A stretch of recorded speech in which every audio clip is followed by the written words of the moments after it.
जन्माष्टमी पर सुने भगवान श्री कृष्ण की जन्म कथा। भाद्रपद कृष्ण अष्टमी को श्री कृष्ण जन्माष्टमी कहते हैं, क्योंकि यह दिन भगवान श्री कृष्ण का जन्म दिवस माना जाता है।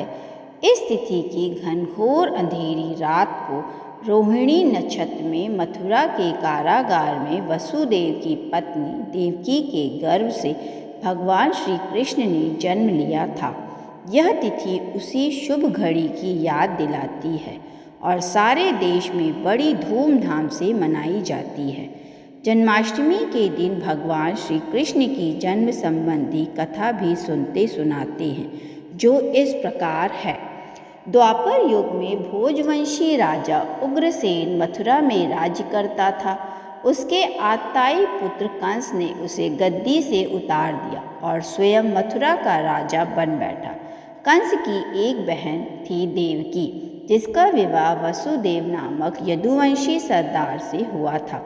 एक समय कंस अपनी बहन देवकी को उसकी ससुराल पहुंचाने जा रहा था।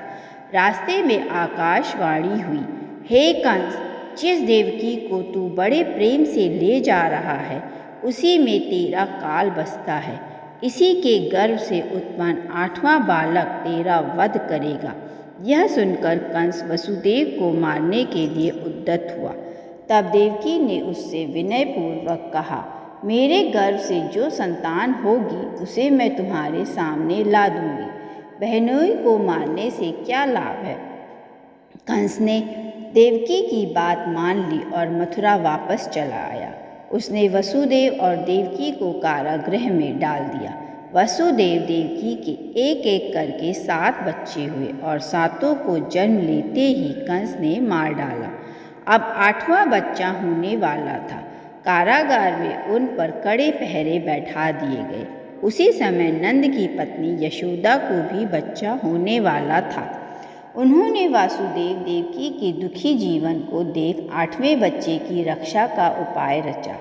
जिस समय वसुदेव देवकी को पुत्र पैदा हुआ, उसी समय संयोग से यशोदा के गर्भ से एक कन्या का जन्म हुआ, जो और कुछ नहीं सिर्फ माया थी।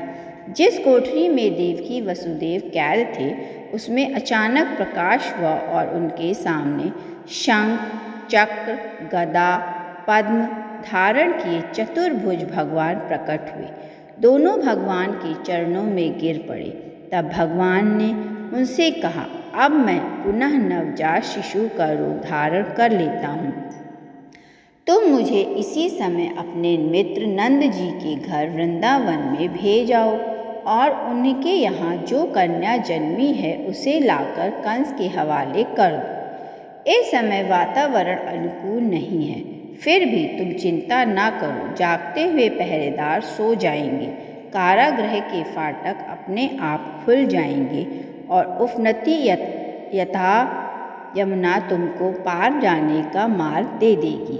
उसी समय वसुदेव नवजात शिशु रूप श्री कृष्ण को सूप में रखकर कारागार से निकल पड़े और अथाह यमुना को पार कर नंद जी के घर पहुँचे। वहाँ उन्होंने नवजात शिशु को यशोदा के साथ सुला दिया और कन्या को लेकर मथुरा आ गए। कारागृह के फाटक पूर्ववत बंद हो गए। अब कंस को सूचना मिली कि वसुदेव देवकी को बच्चा पैदा हुआ है। उसने बंदी गृह में जाकर देवकी के हाथ से नवजात कन्या को छीनकर पृथ्वी पर पटक देना चाहा, परंतु वह कन्या आकाश में उड़ गई और वहाँ से कहा, अरे मूर्ख, मुझे मारने से क्या होगा। तुझे मारने वाला तो वृंदावन में जा पहुँचा है। वह जल्द ही तुझे तेरे पापों का दंड देगा। यह है कृष्ण जन्म की कथा। जय कृष्ण, जय Janmashtami. Happy Krishna Janmashtami to all of you.